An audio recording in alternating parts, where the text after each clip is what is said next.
Hey, this is Cameron, and welcome to the practice log. Whoa. Yeah, we got a lot of stuff to get into today. It is just getting warm, huh? We're sitting at a nice 63% humidity here, wherever I live. Oh, it just went to 64. That might have been from my hand humidity. I do have hot hands, that's what they call me. It's especially warm in this room, because I moved the AC to all the other rooms. It makes filming a little bad, but it's fine. I don't mean to make my problems your problems. I'm not trying to complain right now. Hey, what are you watching? This is a practice log, which consists of three things. First, there's small talk, which is this.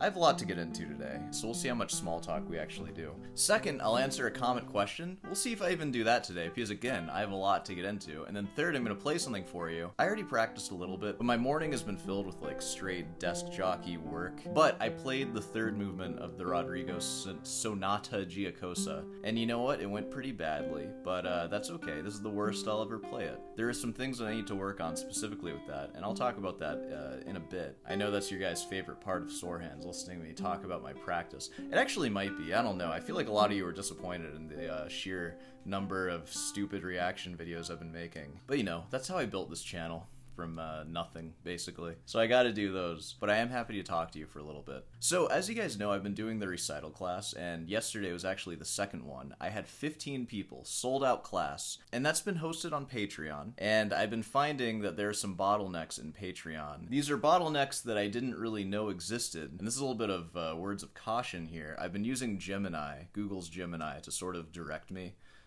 through business stuff, and I'll ask it like how these platforms work, like Patreon for example. It told me, I swear to God it told me, I'm not going to find the chat log, but it told me that if I make a tier for Patreon, like let's say a 10 member tier, only 10 people can join it, and it's just for one class, and if I delete the tier right after, the people who joined it would stop being billed. Well, that's not how Patreon works. Like, apparently when you buy a tier on Patreon, you're on the hook for that, even if the tier and the benefits go away. Like, if the user deletes it all, you've still pledged that money and will be donating that every month. I guess it is a donation platform, and I am trying to incorrectly use it as like an e-commerce sort of platform. But I didn't know that. So I've sent messages to everybody on the Patreon, because you have to end your membership now unless you want to keep giving me $11 a month. But that's okay. Thank God I caught it early on and before a month actually restarted. Because right now I only have to deal with 27 like people who have even signed up for the class in its lifetime. If I caught this like a month later, that would have been a disaster. And also an excellent moneymaker.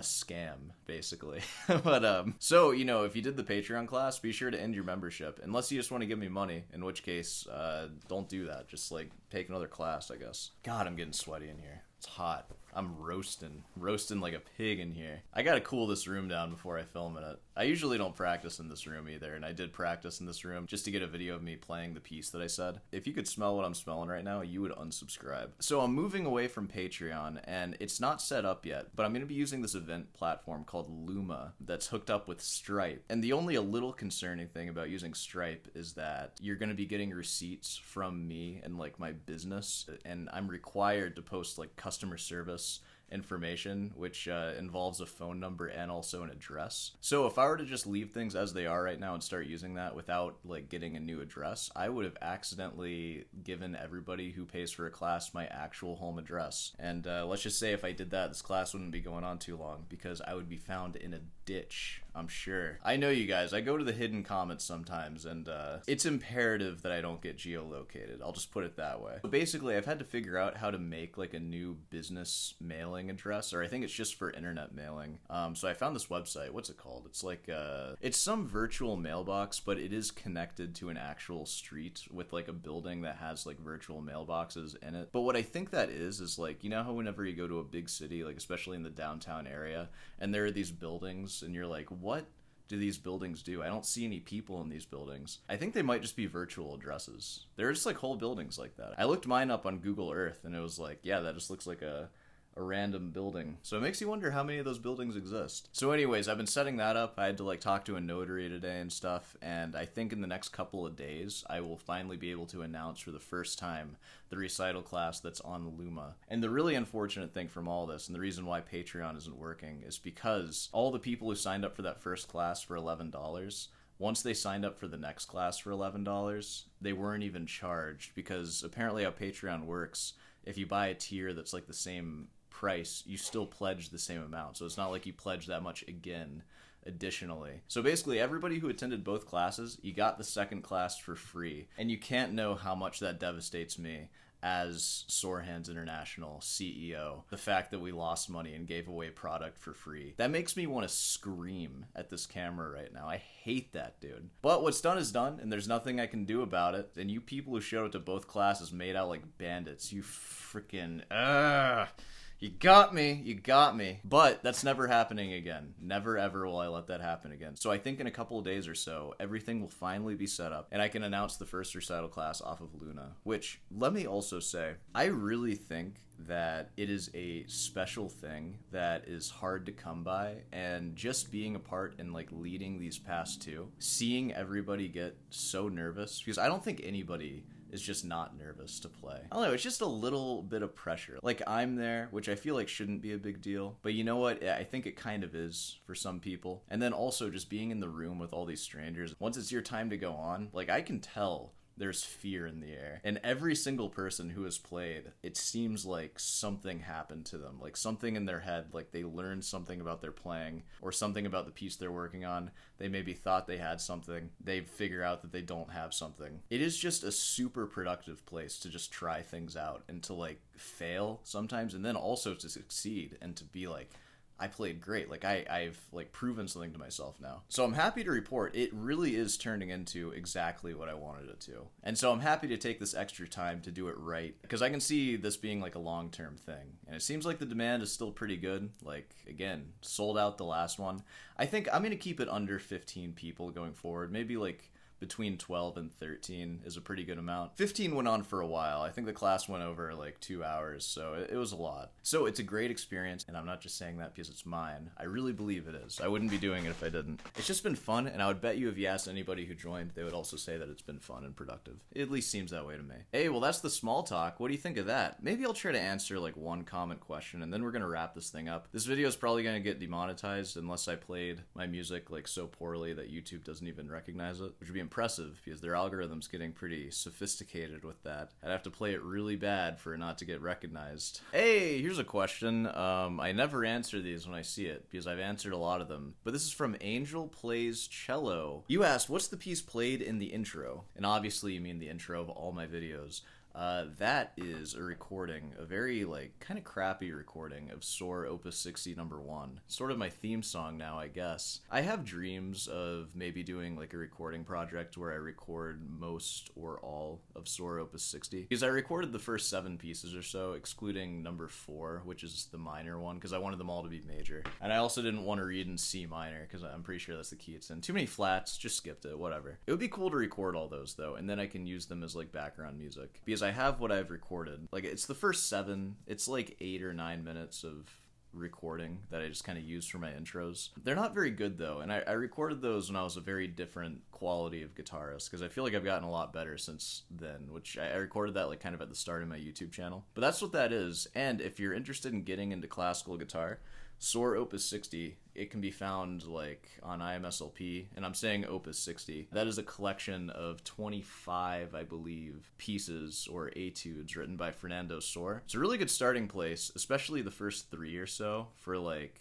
getting into sight reading. It's just single line melodies. It just moves around the open position. That's all you have to read. And they're all mostly in C major, so, you know, you just have to learn one key. And by the time you can play those well, you're able to read the open position on the guitar. So it's a good place to start. It's probably not like the place to start if you don't know how to read music at all. Honestly, for just learning how to read music, you can just start with like a Mel Bay, like sight reading book 1. But you could get started with Soar Opus 60 just from learning how to read on the first 3 strings of the guitar, which would take no time at all using one of those books. And honestly, you don't even need to use one of those books, but it'll provide like a really clear explanation of each note and where it falls in the open position. You know what? I'll talk more about that later. This is just a short video that I know is going to get demonetized, so I don't want to make it too long, and I don't want to put too much effort into it. So I'm going to go ahead and play Rodrigo Sonata Giacosa, 3rd movement, and I'm going to tell you everything that's wrong with it after you listen to it, just so you're not like listening to it with too critical of an ear. So check this out.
Hey, pretty good, right?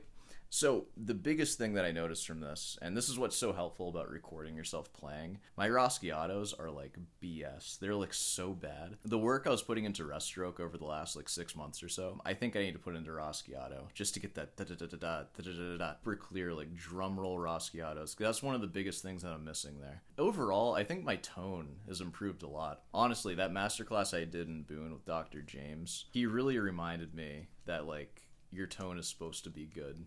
And you should try attacking the strings at different angles. And using that to support the guitar lift. I was so on board with footstools for a while, but yeah, I don't know. After using that thing, it's going to be hard to go back. Yeah, other than that, just getting the second half better learned and then like hardcore Rosciato practice. The next time you hear that, it's going to be much tighter. I know, like that's how my rest strokes were for the first movement too, because I feel like rest stroke and Rosciato, those are techniques I haven't really done that much over my classical lifetime, but I'm really going hardcore on them, and I think that's going to be kind of the thing that this master's degree really ingrains in me. Rest stroke, Rosciato, really important things for playing Spanish music, of course. Other than that, like general accuracy, especially for a piece I don't know that well, I feel like I'm getting better at just being able to play the right notes reliably, which is something I couldn't always say. I'm going to go ahead and wrap this up. This is a short, unfunny video. Doesn't need to be. Just like feeding the algorithm a little bit, just saying hi. I'm moving off of Patreon for the recital class. Once that's ready, I'll make another practice log where I explain exactly how to do it. You know, if you're a classical guitarist and you don't have much of an opportunity to perform, but you have stuff that you want to try out,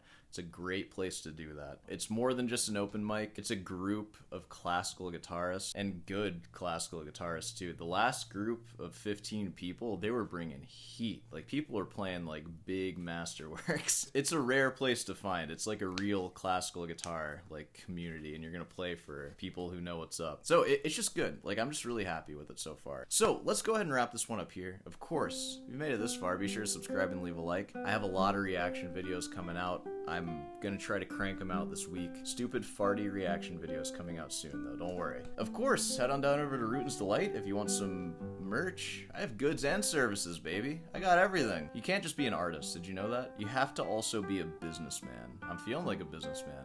I got 2 addresses right now. I have like a fake business address. What do you think of that? Hey, and if you want to see what it is, join the masterclass. You'll see it in your banking app too. You'll see sore hands, $11. And then your wife will see that on your credit card statement and she'll be like, what? What is sore hands? What are you doing? Once you leave the house, she calls her sister. I think he's cheating on me. And then her sister is like, oh, it says sore hands. No, my husband's doing that too. They're just doing a recital class together. And then your wife gets even more upset hearing that because then she finds out that you're a guitar flippin' loser. But you know what? She knew that getting into the marriage. She knew that already. She wasn't gonna change you. Alright, I'll see you in the next one.